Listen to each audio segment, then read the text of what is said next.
Hey D365 fans, welcome back to the channel. Ever wondered how Dynamics 365 knows exactly where your inventory is and how to manage it? Today, we're unlocking the secret behind storage dimension groups, the foundation for inventory visibility and warehouse processes in Dynamics 365 supply chain management. Let's get into it. What are storage dimensions? To view or configure a storage dimensions groups, go to Modules, Cost Management, Inventory Accounting Policies Setup, Storage Dimensions Groups. Think of a storage dimension group as the DNA of an item's location in D365. It's a mandatory setup you assign to every product. It defines which physical locations or dimensions the system must track for that specific item. The core dimensions are site, warehouse, and location. You can also have pallet ID or license plate if you're using advanced warehousing. Breaking down the dimensions. Let's look at the hierarchy and what each dimension means to your inventory management. Site, your highest level, often a geographical location or facility. Financial inventory is often tracked at this level. Warehouse, a storage facility within a site.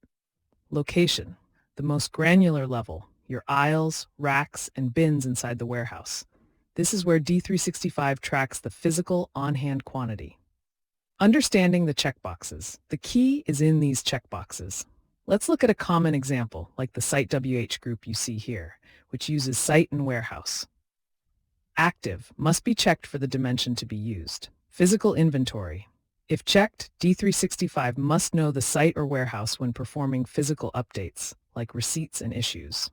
Financial inventory. If checked, D365 tracks the cost of the item at this dimension level. For example, if warehouse is checked, the cost of the item in warehouse A can be different from warehouse B. Warehouse-specific setup, WMS. Now for the big one, the warehouse-specific setup. The main question here is, use warehouse management processes, or WHS. If you say yes, like for the Site WH group shown, you're engaging the Advanced Warehouse Management module.